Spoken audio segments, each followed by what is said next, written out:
ফ্ৰীতে মদ খাব নেকি?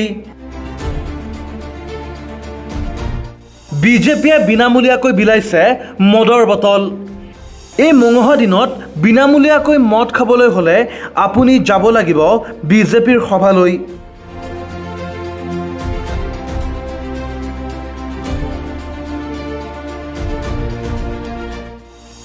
বিজেপি সাংসদে অনুষ্ঠিত কৰা এক বিজয় উৎসৱত প্ৰকাশ্য বিলোৱা হৈছে সুৰাৰ বটল।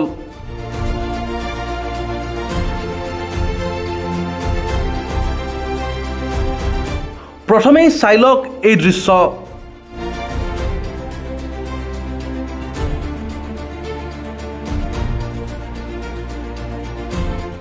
কিদৰে বিনামূলীয়াকৈ ৰাইজৰ মাজত মদৰ বটল বিলাইছে চাওক। এই দৃশ্য কৰ্ণাটকৰ বিজেপি সাংসদৰ এক অনুষ্ঠানত এইদৰে বিলোৱা হৈছে বিলাতী সুৰাৰ বটল। এই দৃশ্য সামাজিক মাধ্যমত পোষ্ট কৰিছে সাংবাদিক মহম্মদ জুবেইৰে। ঘটনাৰ বিৱৰণ অনুসৰি কৰ্ণাটকৰ প্ৰাক্তন মন্ত্ৰী তথা বিজেপিৰ সাংসদ কে সুধাকৰ অনুৰাগীসকলে অনুষ্ঠিত কৰিছিল এক বিজয় উৎসৱ। এই বিজয় উৎসৱলৈ অহা লোকক ৰাজহুৱাভাৱে বিনামূলীয়াকৈ দিয়া হৈছে মদৰ বটল।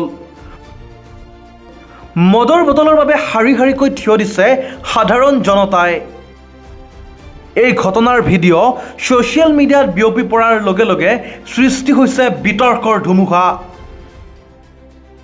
উল্লেখ্য যে কিছুদিন পূৰ্বে অনুষ্ঠিত হোৱা এই অনুষ্ঠানৰ নিমন্ত্ৰণী পত্ৰত লিখা আছিল যে অনুষ্ঠানটোত মদ আৰু খাদ্যৰ ব্যৱস্থা কৰা হৈছে, যাতে মদ মাংসৰ লোভত অনুষ্ঠানটোত লোকে লোকাৰণ্য হয়।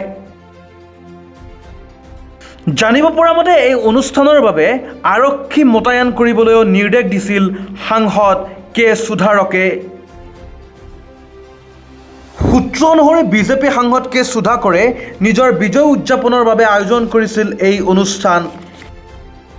এই উপলক্ষে ৰাজহুৱাভাৱে বিতৰণ কৰা হৈছিল সুৰা।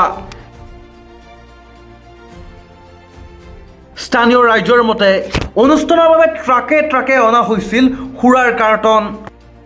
আৰক্ষীৰ উপস্থিতিতে এইদৰে বিতৰণ কৰা হৈছিল সুৰাৰ বটল। উল্লেখ্য যে সদ্যসমাপ্ত লোকসভা নিৰ্বাচনত কৰ্ণাটকৰ চিকাবল্লভপুৰ লোকসভা সমষ্টিৰ পৰা বিজেপি প্ৰাৰ্থী কে সুধাকৰে জয়লাভ কৰে। কংগ্ৰেছ প্ৰাৰ্থী MS ৰক্ষা ৰামায়ণক 1,60,000 ভোটত পৰাস্ত কৰে কে সুধাকৰে।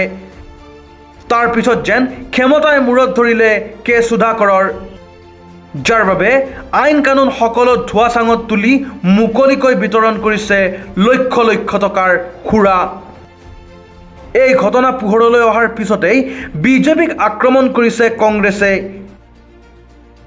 এই ঘটনা সন্দৰ্ভত ৰাজ্যখনৰ উপমুখ্যমন্ত্ৰী DK শিৱকুমাৰে কয় যে এয়াই বিজেপিৰ সংস্কৃতি, ৰাজ্যিক পৰ্যায়ৰ বা কোনো স্থানীয় নেতাৰ পৰা নহয়। এই ঘটনা সন্দৰ্ভত বিজেপিৰ সভাপতি JP নাড্ডাৰ বক্তব্য বিচাৰিছে DK শিৱকুমাৰে। লগতে প্ৰশ্ন উত্থাপন কৰিছে, নিৰ্বাচনৰ পূৰ্বেও ভোট লাভৰ বাবে গোপনে মদৰ বটল বিলাইছিল নেকি ভাৰতীয় জনতা পাৰ্টীয়ে? সেই সন্দেহেই এতিয়া ক্ৰমশ ঘনীভূত হ'বলৈ ধৰিছে। News desk report, the opinion.